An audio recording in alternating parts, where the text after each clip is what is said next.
네, 여러분들은 요즘 하나님 생각하면 어떤 이미지가 떠오르십니까? 저는 때때로 하나님을 생각하면 등이 떠올랐어요.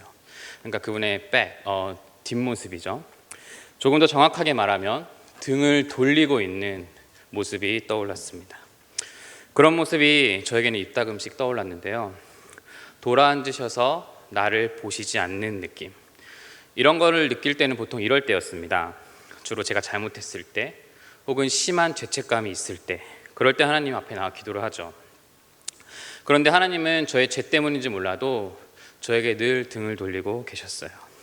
그러다 한창 회개를 하고 이제 충분한 회개를 했구나 싶으면, 잘못했다 용서를 구하면 하나님께서 다시 돌아앉으시는 모습. 물론 하나님께서 실제로 돌아앉으신 것도 아니고 그런 환상을 제가 본 것도 결코 아닙니다. 그저 상상의 이미지였죠. 그러나 충분히 회개했다고 생각을 하면 이제 내가 머릿속에서 이 정도면 하나님이 돌아앉으시겠지, 용서해 주시겠지, 이런 자기 체면을 제가 스스로 거는 거예요. 그렇게 걸어버리면 마음이 편안해지고 하나님과 화해하는 듯한 느낌을 받았습니다. 근데 조금 바쁘고 제가 또 잘 살아간다고 생각하면 하나님의 등은 보이지 않았어요. 근데 죄책감이 많이 들거나 내가 무언가 잘못했다고 생각했을 때, 그때는 기도하면서 하나님과 화해하려고 애를 썼습니다. 지금 생각해보면 이제 요즘엔 제가 잘 이러진 않는데, 제 과거를 좀 생각해보면 참 바보 같기도 하고 귀엽기도 한 것 같습니다. 지금은 그 귀여움이 저 멀리 사라졌지만, 저는 하나님을 생각할 때, 이미지로 생각했을 때 그분을 등을 떠올렸지만, 유대인들은, 오랜 고난 가운데 있던 그 이스라엘의 유대인들은 하나님을 생각하면 벽이 떠올랐다고 합니다. 아무리 부르짖고 기도를 해도 응답이 없는 그들은 하나님을 마치 그들 앞에 서 있는 거대하고 높은 벽과 같았다고 생각을 했습니다.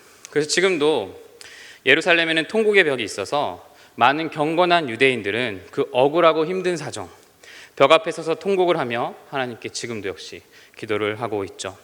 아마도 그들이 가지고 있던, 기도하면서 가지게 되는 답답한 마음을 무언으로 토로하는 것 같습니다. 우리에게도 각자 하나님의 이미지가 있죠.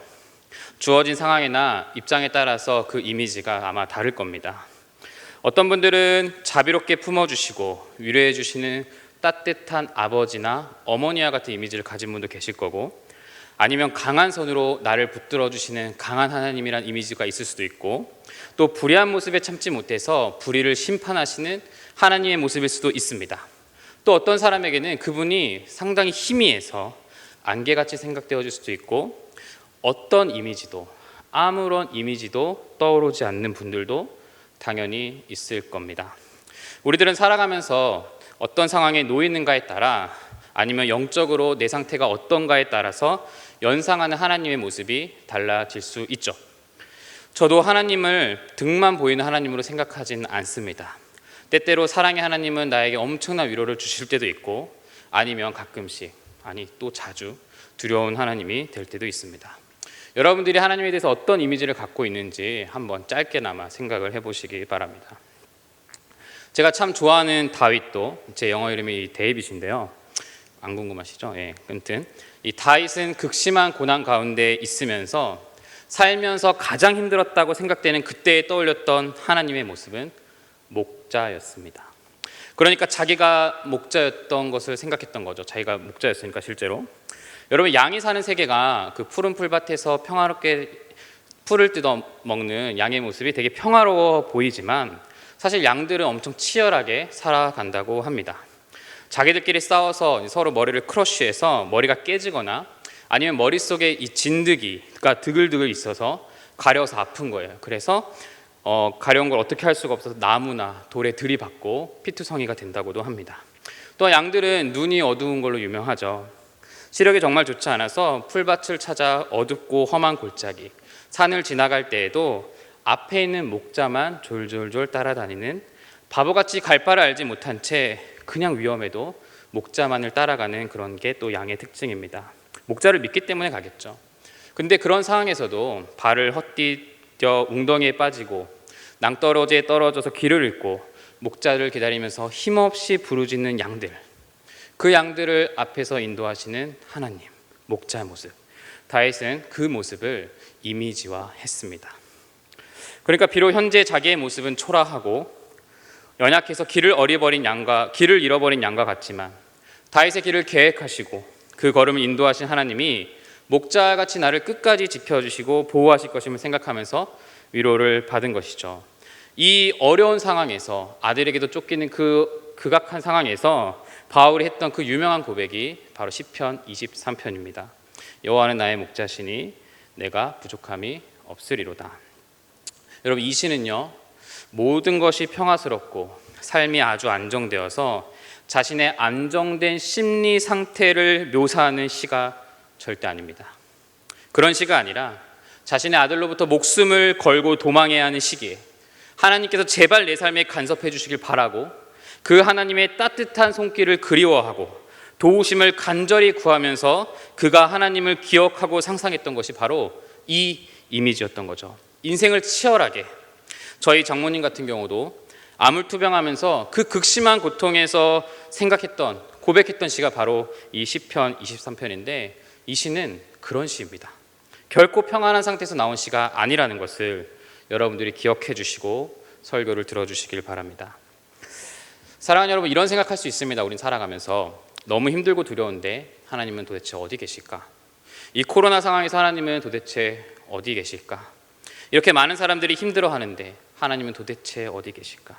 경제가 정말 어려워서 많은 사람들이 고통스러워하는데 누구는 가족이 아파서 가족들을 잃어가고 있는데 왜 하나님은 우리에게 이런 일들을 허락하실까? 사실 우리는 하나님께서 도대체 지금 이 땅을 살아가는 우리의 모습을 어떻게 보고 계실까를 고민하면서 치열하게 하나님의 품을 찾는 사람들입니다. 그리고 사실 어떤 이미지도 성경에서 말해주는 하나님을 온전히 묘사할 수는 없죠. 그래서 성경을 보면 하나님의 이미지는 다양하게 사용이 됩니다. 용사로 표현되기도 하고 아버지, 때로는 다윗처럼 목자로, 또는 신랑으로, 왕으로 묘사하기도 합니다.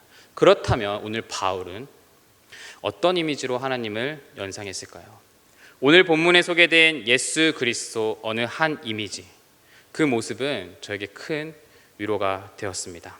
특별히 바울이 처한 상황을 염두에 두고 살펴봤을 때 정말로 큰 위로가 되었습니다. 사랑하는 여러분, 사실 바울이 복음에 대한 소명을 받고 사역을 시작하면서 제가 살펴봤을 때 육체적으로나 마음적으로, 정신적으로 편안했던 때는 한 번도 없었던 것 같아요.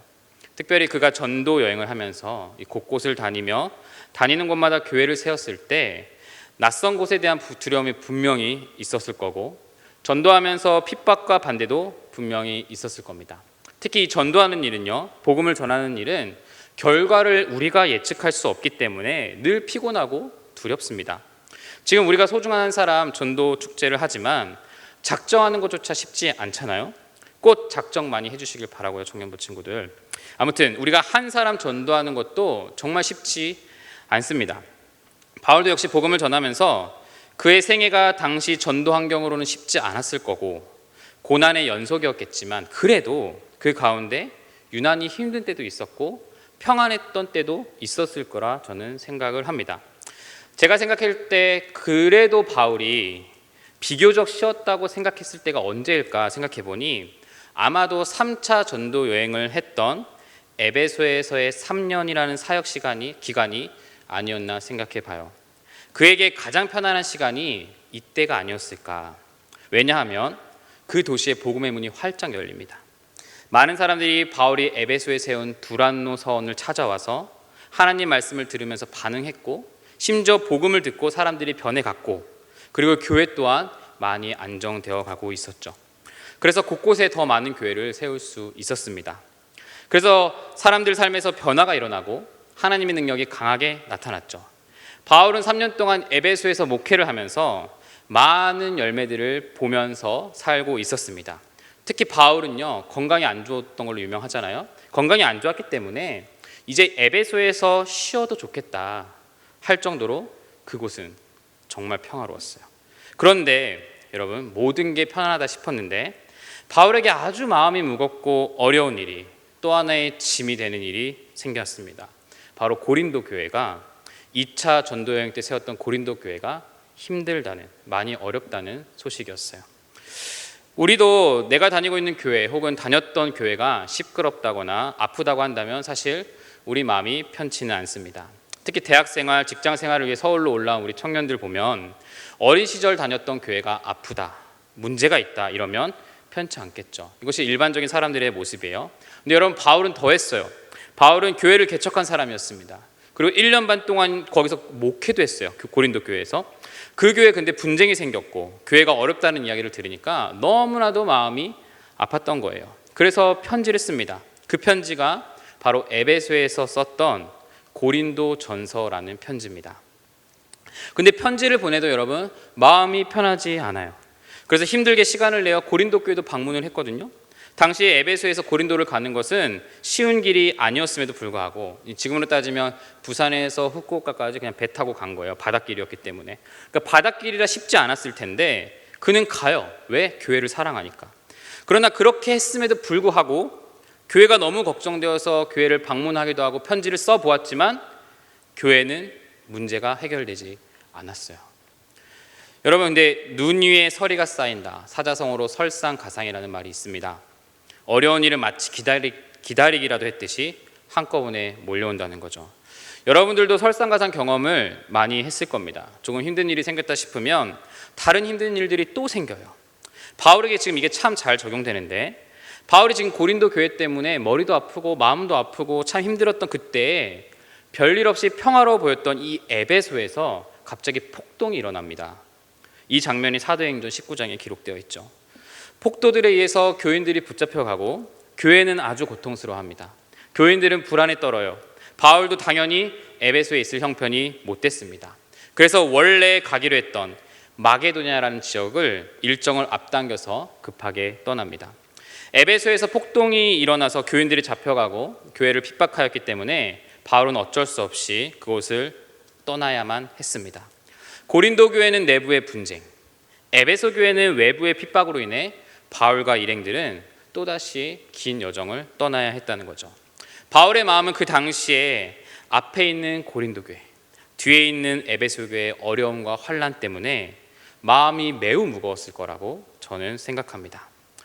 오늘 본문에 13절에 디도라는 사람이 등장하는데요.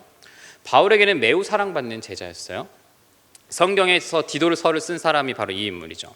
이 디도는 고린도 교회에 연결책을 할 정도로 바울과 가까이 있는 사람이었는데, 추측하기로는 바울이 에베소를 떠나기 얼마 전에 디도를 고린도에 보냈을 거예요.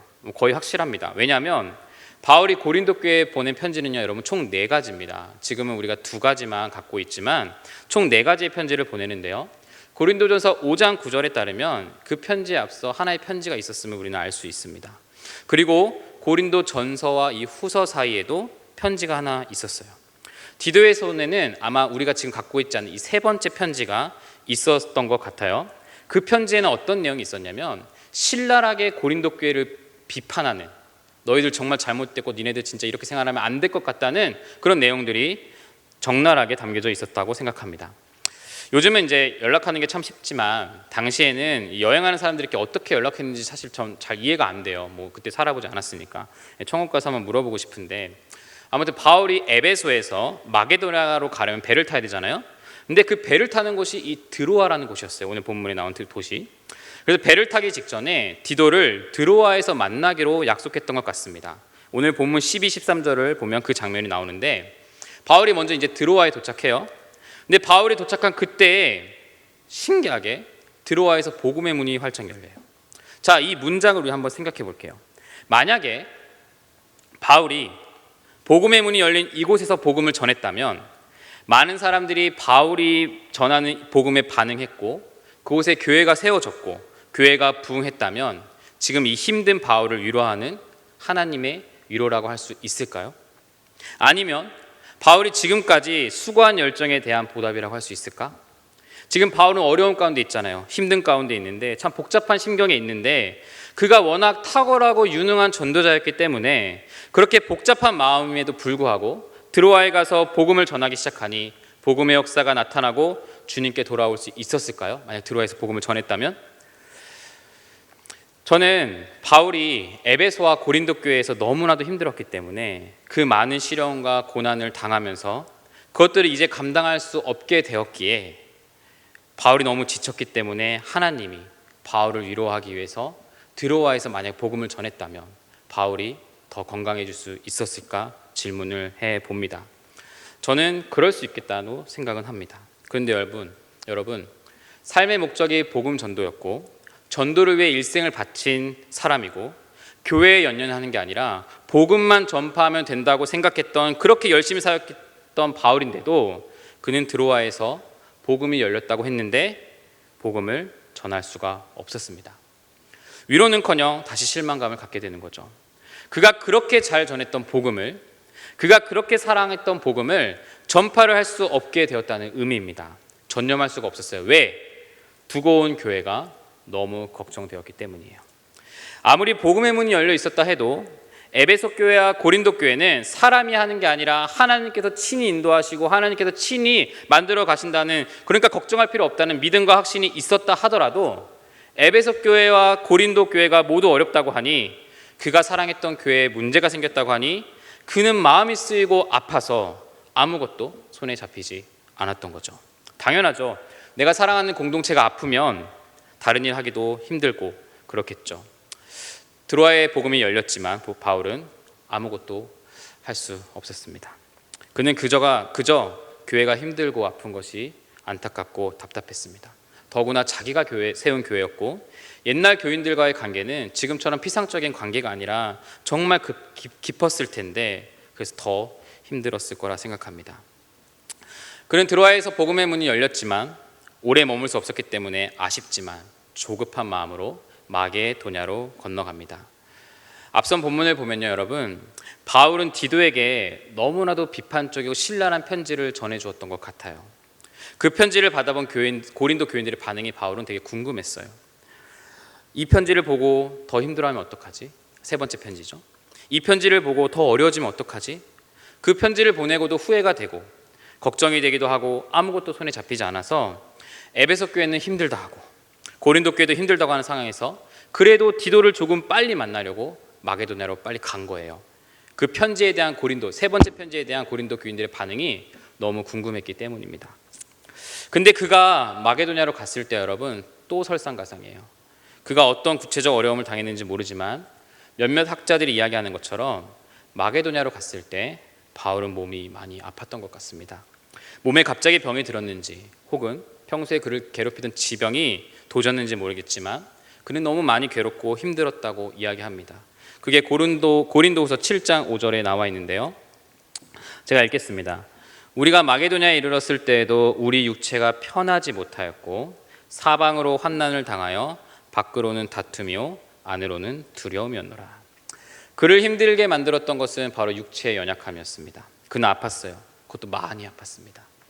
두려움도 있었고 화도 있었고 아픔도 있어서 그는 어찌할 바를 몰라 당황했습니다. 바울이 이런 생각을 하지 않았을까요? 드로아에 그냥 있을 걸. 왜 거길 떠나서 난 이런 어려움을 당하고 있는 걸까? 후회했을 것 같기도 합니다. 자, 여러분, 지금까지 제가 여러분에게 오랜 시간 바울이 겪었던 아픔과 고통에 대해서 말씀드렸습니다. 그러면 바울이 지금 이때 하나님을 어떤 이미지로 묘사했을까요?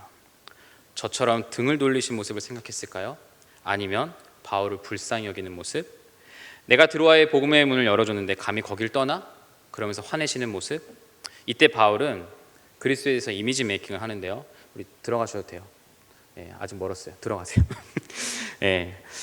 그것은 바로 어떤 이미지를 떠올렸냐, 그 힘들고 어려운 상황에서 어떤 이미지를 떠올렸냐면 승리의 행진을 하는 그리스도의 모습을 떠올렸습니다. 트라이엄플 프로세션, 당시 로마 문화를 빗대어 본다면 개선 장군의 모습이죠. 전쟁에서 승리하고 포로를 잡아서 군사들과 함께 금이 환영하는 장군의 모습, 그 모습을 바울은 신기하게 이 상황에서 연상합니다. 이 승리 행진의 모습은 에베소서 4장에도 등장하는데요.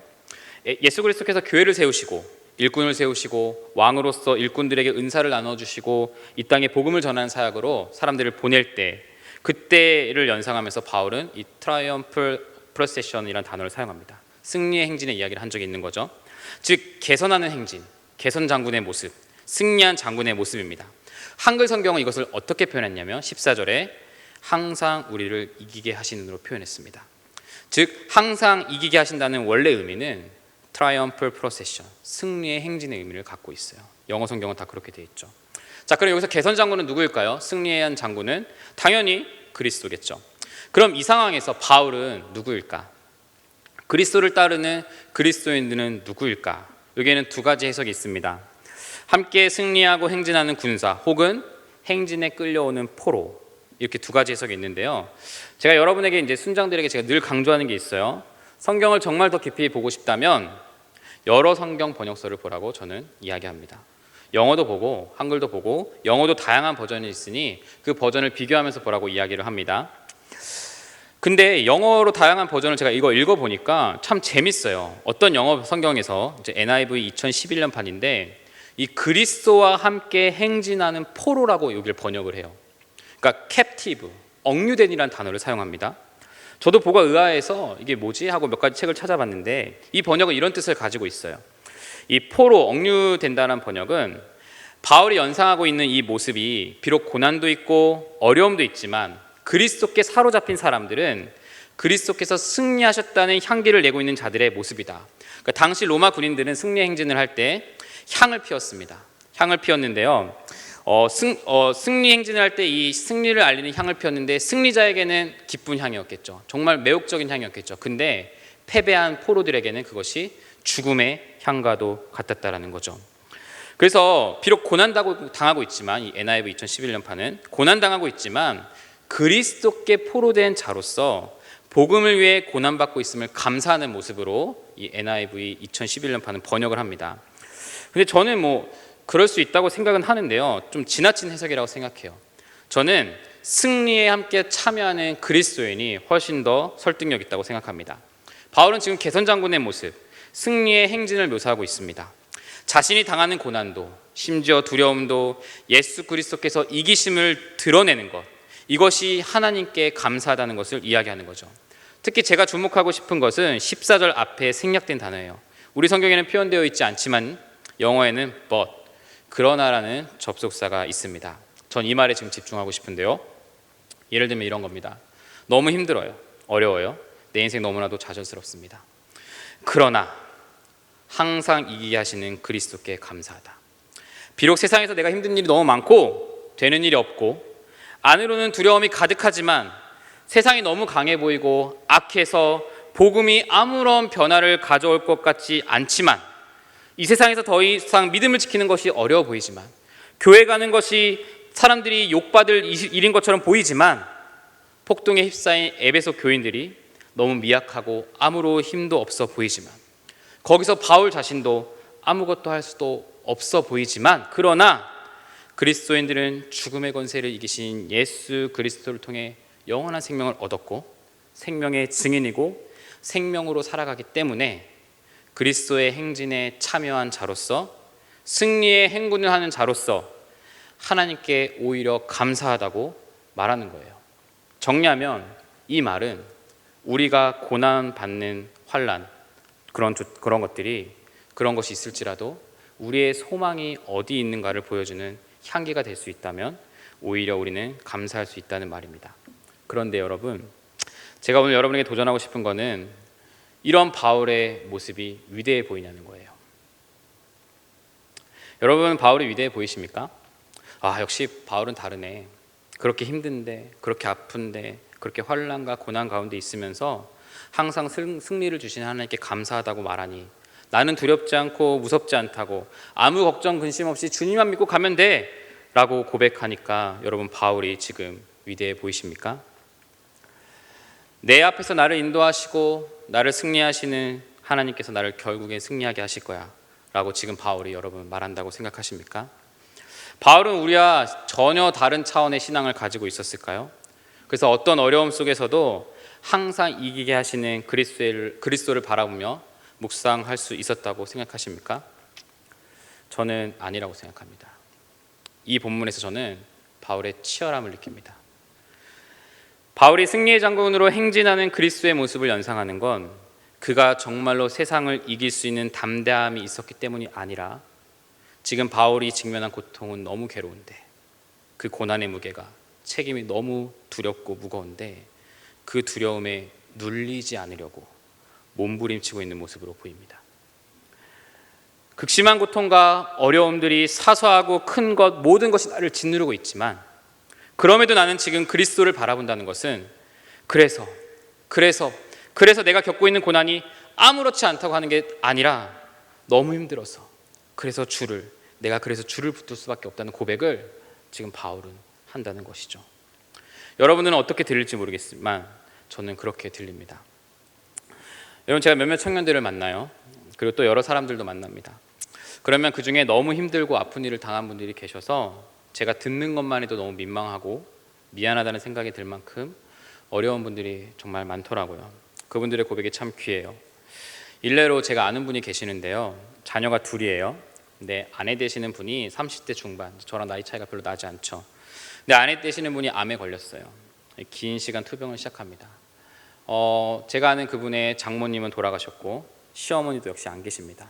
장인어른만이 아내가 딸이 투병 중일 때 손주 2명을 보고 계셨습니다. 야속하게도 하나님은 몇 년째 극심한 고통 속의 투병 생활을 끝내시고 그분을 품에 안아 주셨습니다. 그러니까 사랑하는 아내가 하나님 품에 안긴 거죠. 저는 이제 장례식장에 갔는데 6살, 4살 아이가 있었는데 하늘나라로 간 엄마의 아들이죠. 근데 이 두 아들이 장례식이 뭐가 좋다고 이리저리 뛰어다니는 거예요. 더 슬프죠. 그 모습을 보면서 참 마음이 어려웠습니다. 하나님이 도저히 이해가 안 갔어요. 이제 예배를 드리고 남편분이 이야기하는데 남편분의 첫 마디가 오랜만입니다. 그리고 감사하다 였습니다. 참 힘들고 어렵지만 이 모든 일에 저는 하나님께 감사합니다. 근데 여러분, 제가 그 말씀을 하시면서 든 생각은 저는 그분이 다른 사람과 남다른 신앙 경제에 이르렀기 때문에 편안하게 그런 말을 하고 있다고 생각되지 않습니다. 오히려 제가 그분에게 느낀 것은 제 입장에서 고맙다고 느껴질 만큼 치열함이 느껴졌어요.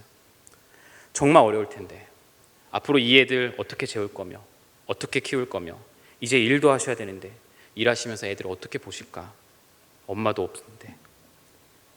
마찬가지로 이 청년 진짜 어려울 텐데 이 집사님, 권사님 정말 아프실 텐데 그저 주저앉아서 엉엉 울고 싶으실 텐데 다 포기하고 끝내버리고 싶을 텐데 그렇게 힘들고 어려운 상황에서 누가 보아도 어떡하냐 이렇게 혀를 찰 만큼 답답한 상황에서 하나님께 감사해요 라고 말하고 있으면 나 이런 고난당하는 거 아무렇지도 않아요, 이런 거 겁나지 않아요, 이렇게 말하는 게 아니라 오히려 그 안에는 그럼에도 불구하고 그렇지만 내가 하나님 붙들고 삽니다, 아니 하나님, 내가 하나님밖에 의지할 수가 없습니다 라고 하는 치열함이 느껴진다는 거죠.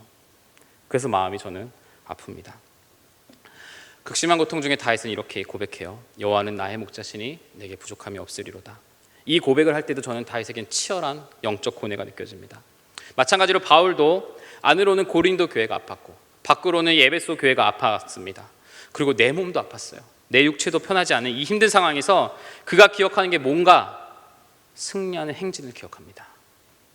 그러나 항상 우리를 그리스도 안에서 이기게 하시는, 어렵고 힘들지만 버겁지만 그러한 와중에 승리하는 행진을 기억하면서 내가 하나님께 감사하다고 말하는 고백, 그러나 그 안에는 엄청난 치열함이 느껴지는 그런, 우리를 그리스도 안에서 항상 이기게 하시는 하나님, 항상 우리를 그리스도 안에서 이기게 하시는 하나님, 이 고백은요 여러분, 세상에서 잘 나가는 사람들이 하는 고백이 결코 아닙니다.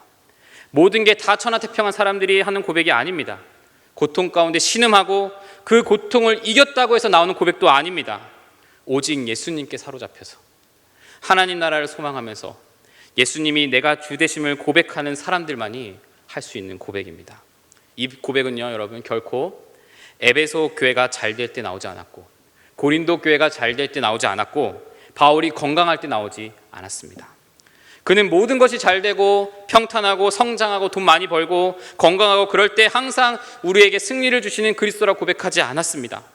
바울이 드로아에 가서 머물고 거기서 복음을 전하고 교회가 세워지고 안정됐을 때, 부흥했을 때 사람들이 주님께 엄청 돌아오는 그 모습을 봤을 때 감사하다, 항상 그리스도 안에서 이기게 하시는 그리스도께 감사하다라고 고백하지 않았습니다. 사랑하는 여러분, 이 고백은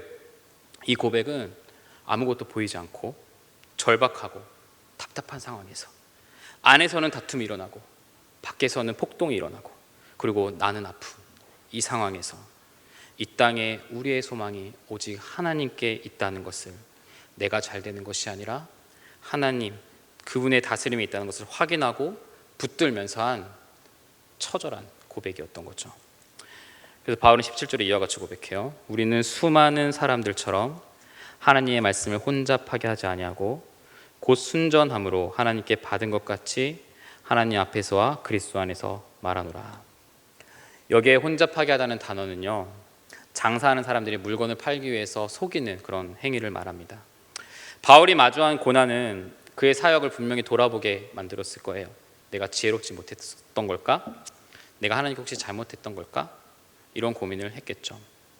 그러나 내가 만약 하나님 앞에서 부끄럽게 행한 일이 없다면, 그것이 아니라면 고난을 받는다 할지라도 생명의 냄새를 나타내는 것으로 감사하자, 이렇게 다짐했을 겁니다. 사랑하는 우리 청년 여러분, 오늘 바울이 했던 이 고백이 여러분 삶에서 나온다면 여러분들에게 생명의 냄새가, 생명의 향이 이 세상을 덮을 것입니다. 여러분 각자가 하나님 앞에 이런 고백을 한다면, 이 고백이 나온다면 여러분 주변에 그리스도의 향이, 생명의 향이 넘칠 겁니다. 근데 여기에는요, 치열함이 있어야 돼요. 고뇌가 있어야 돼요. 여러분들에게 이 치열함과 고뇌가 있기를 바랍니다. 그래서 무엇보다 진한 그리스도의 향기가, 생명의 향기가 여러분을 통해서 흘러나오기를 간절히 바라겠습니다. 이 시간 찬양하겠습니다. 저희 아까 설교 전에 불렀던 찬양인데요, 가사를 잘 생각하시면서 마음을 다해서 하나님을 찬양합시다.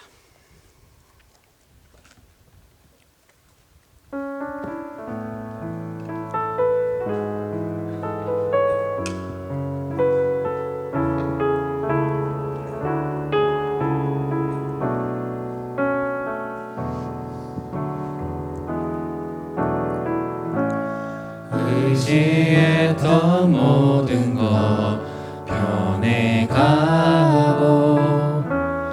억울한 마음은 커져가네. 부끄러움 없이 살고 싶은 맘 주님 아시네. 모든 일을 선으로 이겨내고 죄의 유혹을 따르지 않네. 나를 구원하신 영원한 그 사랑, 그 친근해 날 붙드시네. 주어진 내 삶이 작게만 보여도 선하신 주 나를 이끄심 보내. 중심을 보시는 주님만 따르네. 날 택하신 주만 의지해. 보이는 상황에 무너질지라도 예수 능력이 나를 붙드네. 보이지 않아도 주님만 따르네. 내 평생 주님을 노래하리. 주어진 내 삶이 작게만 보여도, 주어진 내 삶이 작게만 보여도 선하신 주 나를 이끄심 보냄. 중심을 보시는 주님만 따르네. 날 택하신 주만 의지해.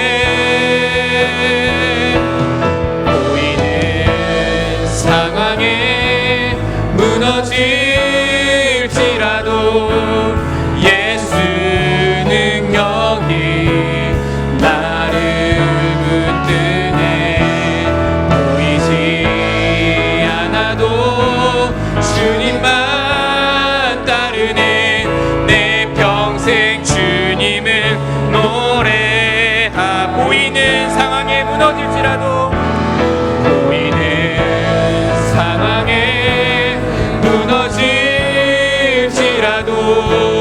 예수 능력이 나를 붙드네.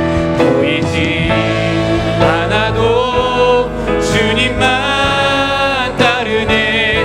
내 평생 주님을 노래하리라.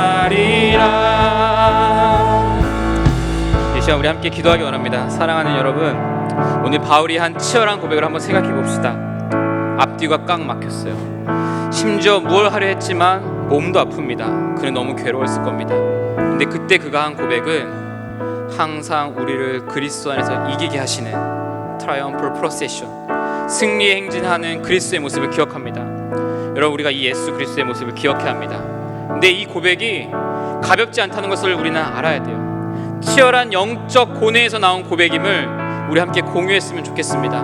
아닐 텐데, 너무 힘들 텐데, 아닌데, 나 너무 힘든데, 너무 괴로운데, 고통스러운데, 주님, 그래도 나를 항상 이기게 하시는 주님을 내가 찾습니다. 나를 결국 승리로 이끄시는 주님을 내가 찾습니다. 그것만이 나의 전부입니다. 이 치열한 고백이 우리 가운데 나왔으면 좋겠습니다. 이 시간 기도합시다. 주님, 내가 주님만 의지합니다. 너무 아픈데, 너무 괴로운데, 어디로 가야 할지 방황스럽지만 거기서 주님을 의지합니다. 우리 함께 주님 이름 부르고 기도하겠습니다. 주여, 주여, 주여. 걸어가신 아버지 하나님, 나를 불쌍히 여겨 주시옵소서. 나를 불쌍히 여겨 주시옵소서. 나의 가운데, 내 삶 가운데 이 치열한 고백이 있게 하여 주시옵소서. 아버지, 내가 정말 힘들고 어렵고 우리 청년들이 진짜 힘들고 어려운 그 상황에서 감사합니다라는 이 고백이 단순한 나의 삶에서 나오는 그런 고백이 아니라 하나님과의 치열한 영적 고뇌와 전투에서 나온 고백임을 알게 하시고, 아버지, 그럴 때 더욱더 하나님을 깊이 만나는 그 영혼의 접점이 있게 하여 주시길 원합니다. 주여, 우리를 불쌍히 여겨주시고 주여, 우리를 긍휼히 여겨 주시옵소서.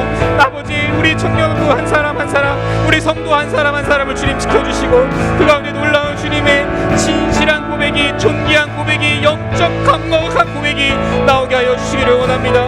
아플 때, 괴로운데, 슬픈데, 어디로 가야 할지 모르고 방황스러운 그때 거기서 주님을 더 의지하는 우리의 삶이 될 수 있게 주님 도와주시기를 원합니다. 아버지, 우리를 붙들어 주시고 우리 가운데 놀라운 주님의 은혜를 경험하는 시간이 될 수 있도록 주여, 주여, 주여, 주여, 주여 도와주시옵소서. 주여, 주여, 주여, 아버지 도와주시옵소서.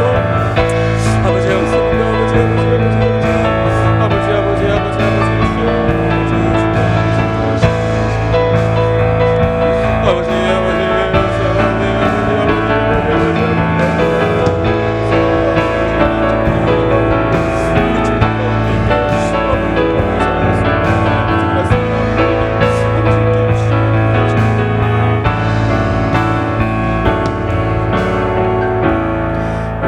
의지했던 모든 것 변해가고 억울한 마음은 커져가네. 부끄럼 없이 살고 싶은 마음 주님 아시네.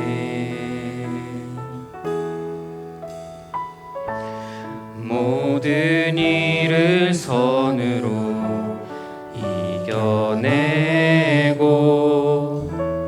죄의 유혹을 따르지 않네.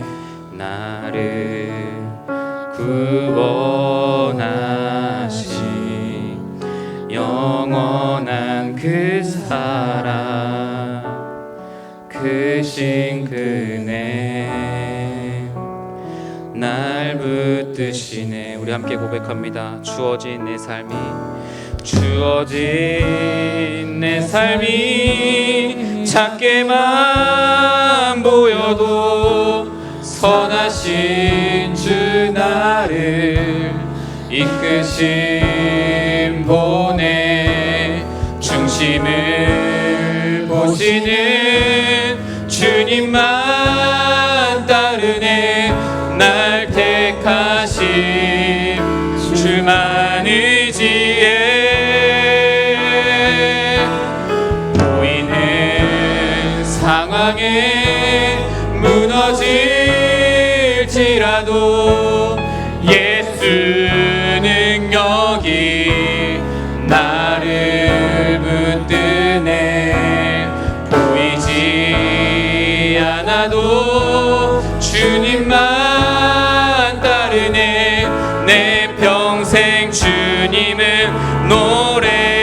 번 더 고백합니다. 주어진 내 삶이 작게만 보여도, 주어진 내 삶이 작게만 보여도 선하신 주 나를 이끄신 보내 중심을 보시는 주님만 따르네.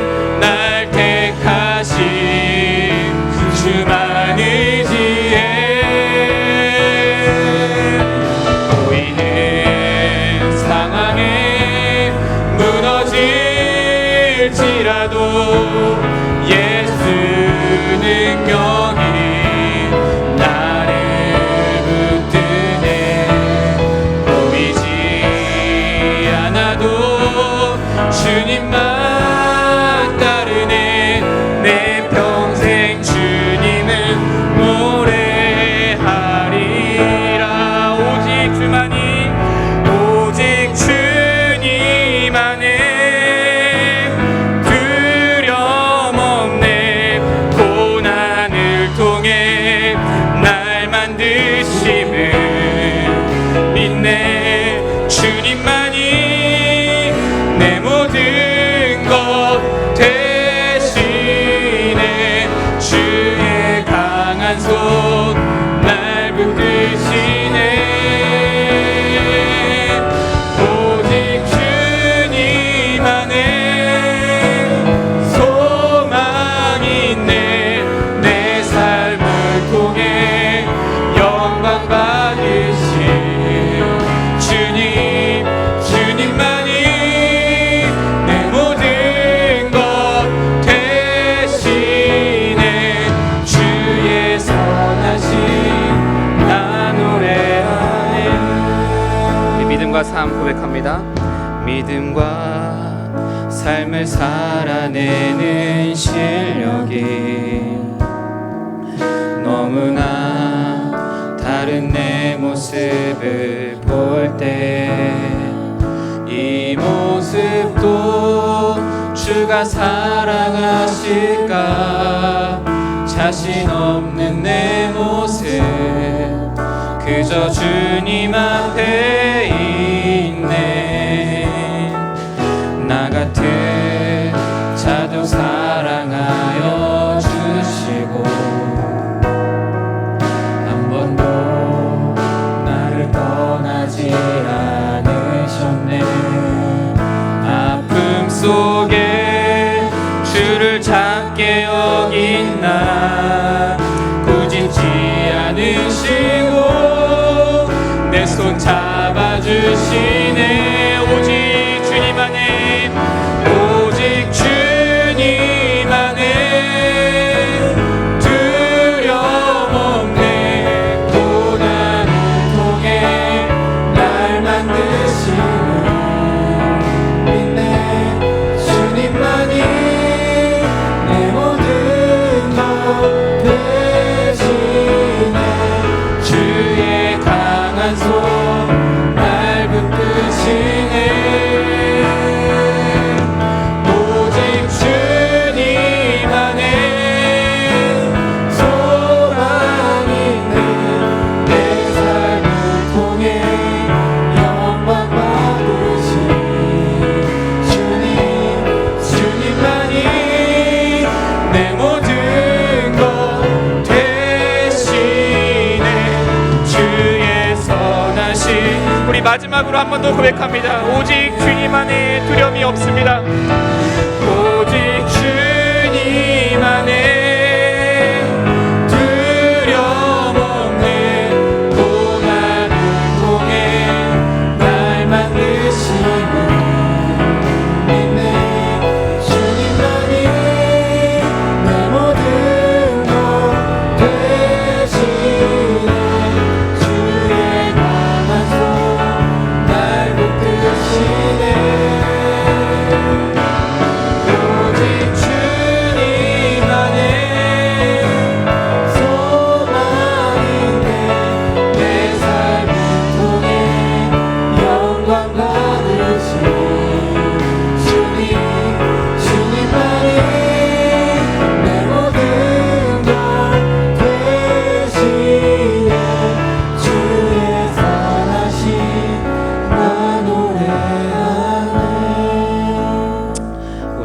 주님만의 두려움 없네. 고난을 통해 날 만드심을 믿네.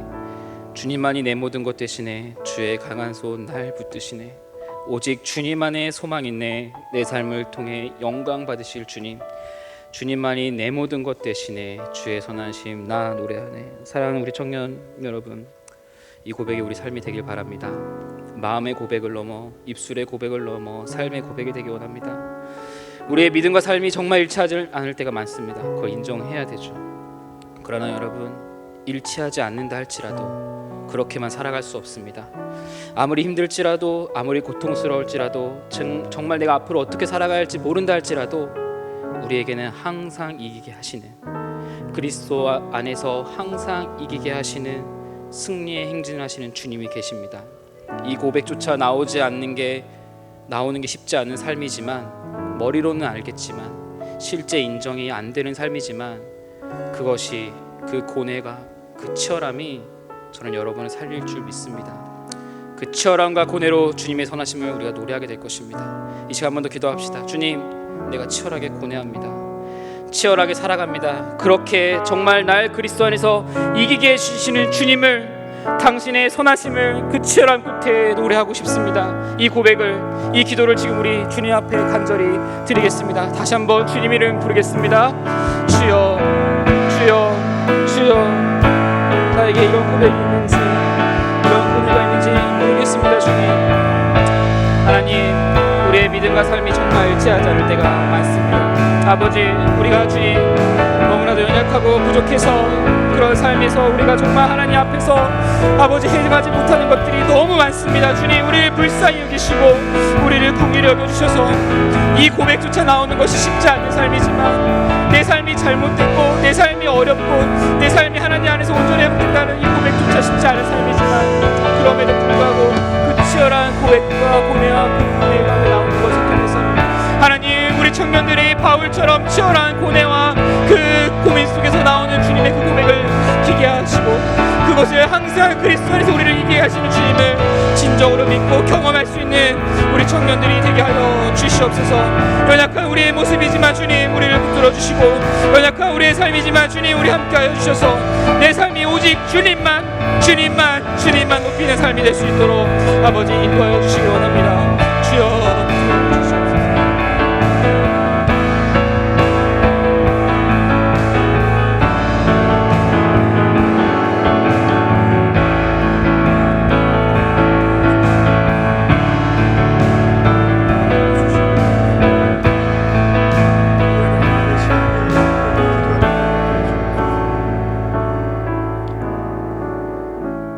하나님을 믿는다 말하지만 하루하루 살아가는 우리의 모습이 하염없이 부족함을 매 순간 느끼게 됩니다.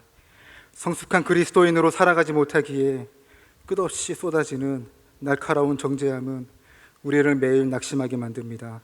낙심하여 우리의 믿음이 통째로 흔들리는 듯한 그런 감정에 함몰되기도 하지만, 오늘 주신 주의 말씀 의지하여 우리 주님 승리하신 그 표대를 바라보며 우리가 걸어갈 수 있는 믿음 더하여 주옵소서. 우리의 노력과 힘을 의지하기보다 우리 주의 승리하심을 바라보고 의지하는 주의 청년들 되게 해 주옵소서. 지금은 우리 주 예수 그리스도의 은혜와 하나님의 끝없는 사랑과 성령 하나님의 위로 교통하심이 우리 주의 승리하심을 바라보며 다시금 한 걸음 내딛고자 결단하는 우리 주의 청년들에게, 또 온라인으로 예배드리는 모든 성도들에게 이제로부터 영원토록 함께 있을지어다. 아멘.